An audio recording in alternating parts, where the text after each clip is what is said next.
In the City of Lights, reputation is currency, and Cha Min Joon is bankrupt.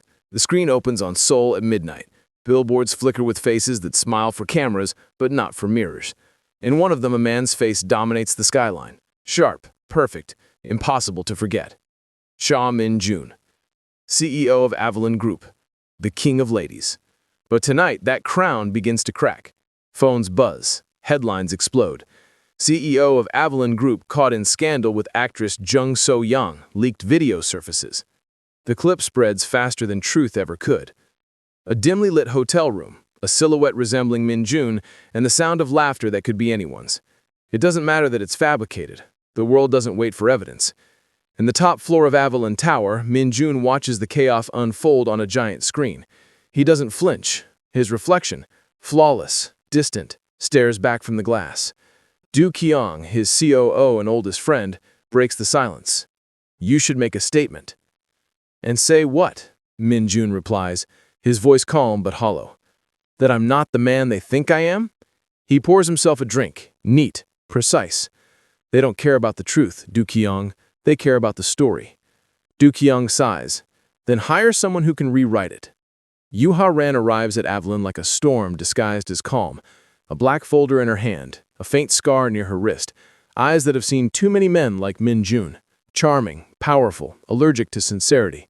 She's escorted into his glass office. He doesn't rise from his chair. He studies her like she's a potential purchase. "You're the PR expert who called your last boss a coward on live TV. I prefer the word truthful. And you were fired. I sleep well." A beat of silence. He leans back, curious. "So, Miss Yoo, you think you can fix me?" She closes her folder. "You're not broken, just overexposed." Min Joon's lips twitch, the closest thing to amusement he's shown in days. "You're not afraid of me." "I'm afraid of wasting my time." When she turns to leave, he says quietly, "You're hired."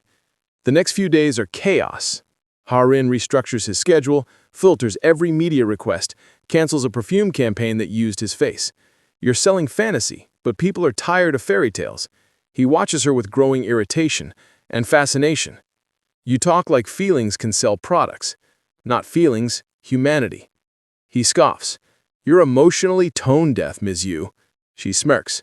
"And you're allergic to reality, Mr. Cha." They are oil and fire, incompatible but impossible to ignore. Yet beneath the sharp words, something begins to shift. She sees it first, the small details he hides, the untouched meals, the lonely office lights at 2 a.m., the way he looks at old photos when no one's watching. And for the first time, she wonders, is the king of ladies really a man without heart, or just one who forgot how to use it? One evening, after a long meeting, Ha Rin finds him standing before the glass wall, watching the rain. "You don't go home," she says softly. "Home is overrated. Or maybe you just don't have one." He turns to her, eyes unreadable. "Don't pretend to understand me." "I don't," she admits. "But I do understand loneliness. It leaks through people's smiles."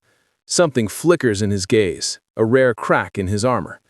"You're good at seeing through people, Miss Yoo. That's my job." "Then tell me, what do you see when you look at me?" She hesitates. A man who's exhausted from pretending to be the villain. For once, he doesn't have a comeback. The day arrives when the storm peaks. The media corner him. Cameras flashing, microphones pointed like spears. "Mr. Cha, did you really sleep with Jung So-young? Are you buying silence from the press?" Min Joon sits stiffly, mask on, the old rehearsed smile. But his PR manager, the one woman who doesn't play the game, steps forward. Yoo Ha Rin takes the mic. Her voice cuts through the noise, clear, calm, defiant. "You've all seen the video. Now ask yourselves, have you seen the truth or just what sells?" The room murmurs. Cameras zoom in. Mr. Cha is not a saint, but neither is he a scandal. He's a man who built an empire with his name and watched others use it to destroy him. Every word lands like a strike of lightning, unpolished, real, unafraid. If you want gossip, go find someone who enjoys lying. But if you want facts, start looking beyond your headlines. For a moment, the silence is deafening. Do Kyung stares, half shocked, half impressed. Min Joon watches her, something unreadable flickering in his eyes. Admiration, perhaps. Gratitude, perhaps the terrifying spark of trust. When the conference ends, He finds her backstage. That wasn't part of the script. Then maybe your story needed a rewrite. He exhales a quiet, almost disbelieving laugh. You just risked your career for me. No, she says, meeting his gaze, for the truth. Later that night, Min Joon stands in front of the mirror again. For once, he doesn't look at his reflection, he looks through it.